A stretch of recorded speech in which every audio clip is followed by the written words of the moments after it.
Guys, tapos na tayong maglinis. Mabango na ang paligid.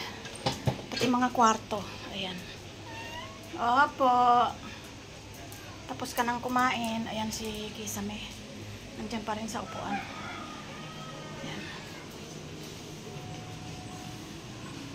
Ayan si Choco nag-iisa. So, ayan, puntahan na natin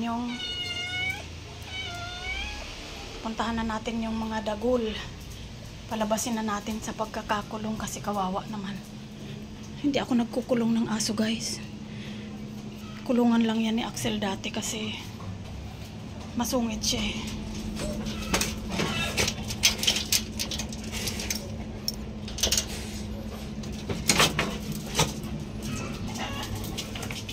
Oo, walang iihi dito ha. So ayan guys, ang reason kung bakit yung mga ibang ito ay kinukulong ko muna bago ko linisin dito sa loob kasi nga bukod sa naglalagay ako ng sunrocks ay nagbabalnaw din ako ng suka. Siyempre kung lakad sila ng lakad dyan, edi hindi maganda ang kalalabasan. So ayan, andito na silang lahat. Yan. O, okay na, talon-talon, takbo-takbo para exercise. Yan. Maya-maya pakakainin ko naman sila.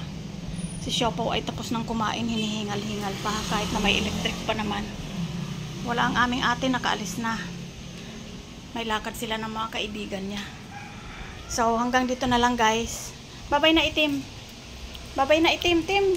Bye-bye. Oh, ano na naman ginagawa mo dyan sa taas?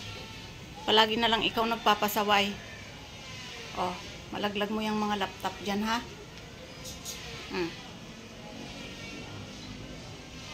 Ayan na siya. Nilalim na. Ang gulo mo ha. Huwag kang bababa dyan. Ay, kaya pala nandyan na naman si Kisame oh. Binabag na naman. Imbis na nagpapahinga. Salbahe mo talaga no? Siya na ang nandyan. O di bale, dyan ka lang. Huwag kang aalis dyan ha. Siopaw, huwag kang aalis dyan ha. Walang pansin ha. Hihingal na naman siya oh. Gigil na naman. La, sige. Punitin mo yung jacket ng ate mo nang mapalo ka.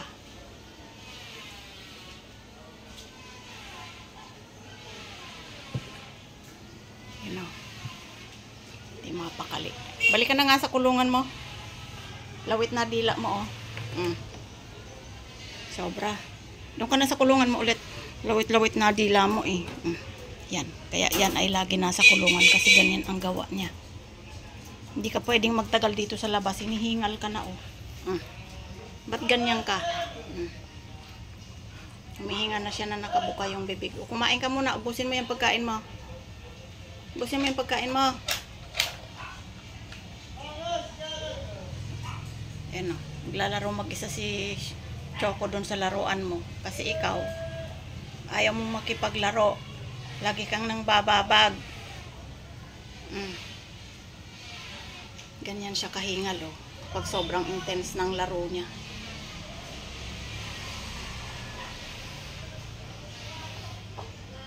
Laki-laki mo na. Malapit ka nang sumikip dyan sa kulungan mo.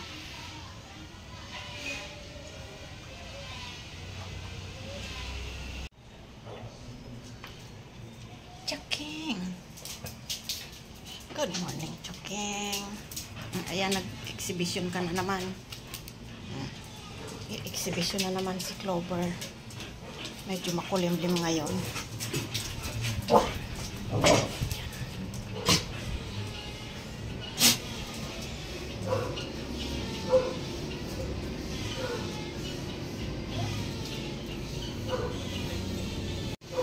Makulimlim sa bukid.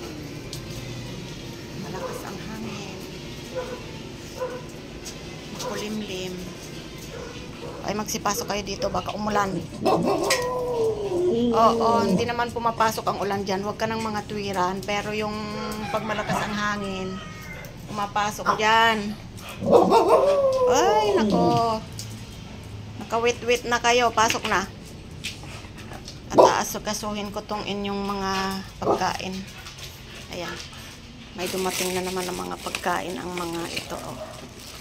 Excited. Naubusan na naman sila ng pagkain. Ayan. Kay Choco. Ay, kay Siopaw. Ito.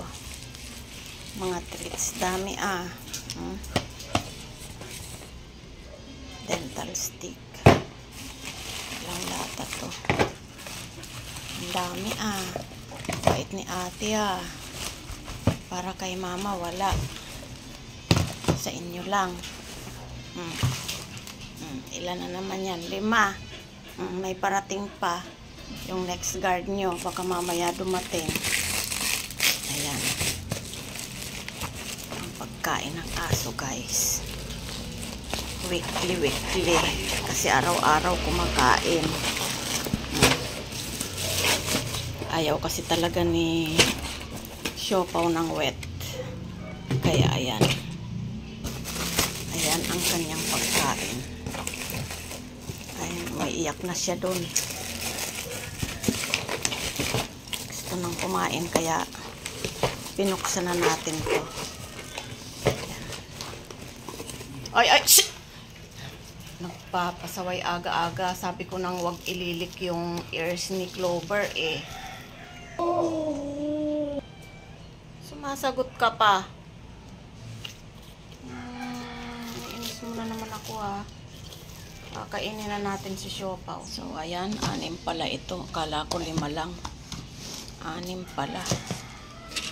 Tapos 2 box ulit. Ang basura, tapon nyo. Tapon yung basura. Pakainin na natin. Bukas tayo ng isa. Pakainin natin si Siopaw. So, kaya nabuksan na natin. Pakain na natin kay Siopaw. Ang kanyang favorite. Mag-almusal muna siya.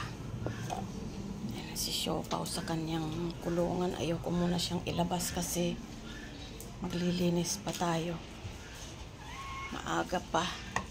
Mamaya ka na lumabas dyan kasi magpapasaway ka lang. O ayan. Breakfast ka muna. Nauna nang mag-breakfast si Siopaw guys.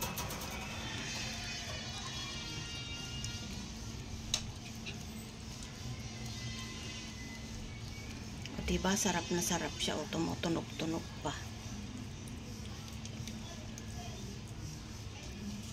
Malaki na siya malapit nang sumikip sa kulungan. Diyan ka muna marami pa akong gagawin. Kasi alam mo na pag hindi siya nailabas dyan, pag inalis siya kaagad dyan na bukas ang kusina, lalabas yan dun. Baka mawala. Harot na to. Tingnan mo, pinagkakaguluhan nila si Choco. Ano yan? Ano yan Haba!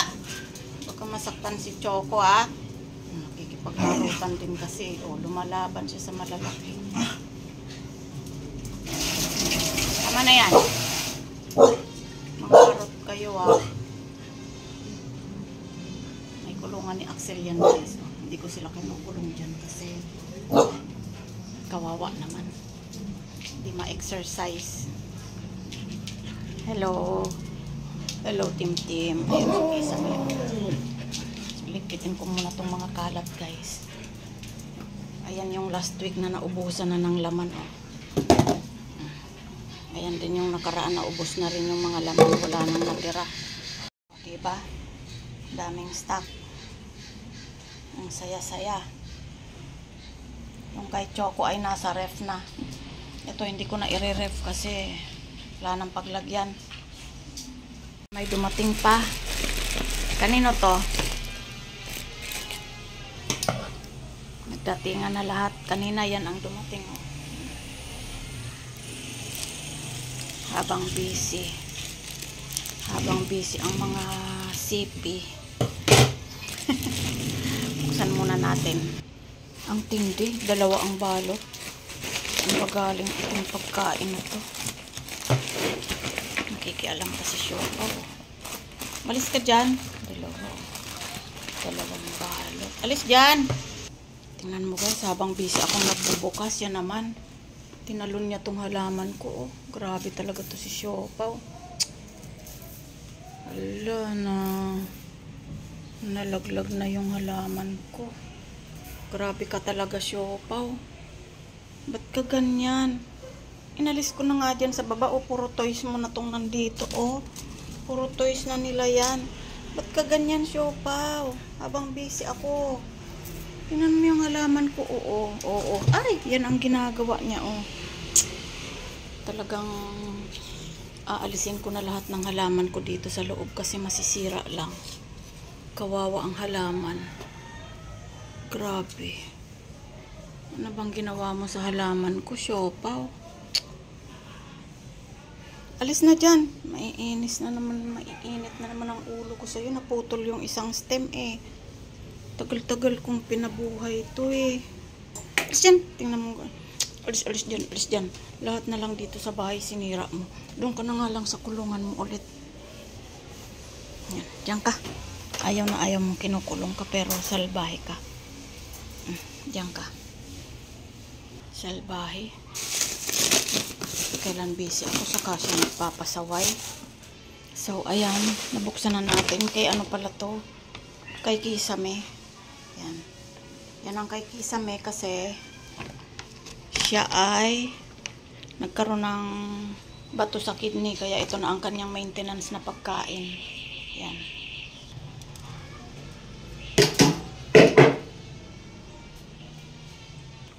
Ayan, magsasalin tayo dito. Ito yung lagayan niya, sinalin ko na yung iba niyang pagkain dito na mga tira dun sa lagayan. Ayan yung lagayan kasi lalagay ako ng konti. Hindi ko kasi inuubos itong isalin guys kasi baka makontaminate.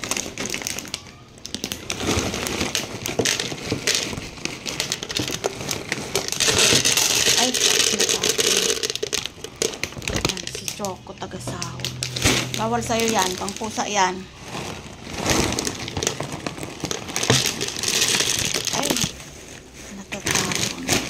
Kasi tulad ng sabi ko, dapat hindi man lang yan napapatakan ng basa, tubig o ano man kasi para hindi siya uurin or bukbukin. Kaya ingat na ingat ako sa mga pagkain nilang ganyan. Kasi ayoko naman silang pakainin ng contaminated na. So, yun lang guys. Ang mga dumating na pagkain ngayon, sunod-sunod. So, ayan, nakapagsali na ako kalahati. Nakasiplak naman ito kaya safe na safe siya na maitatago natin. Yan. Yung huling cat food niya, ayan, sinalin ko na para makainan niya mamaya.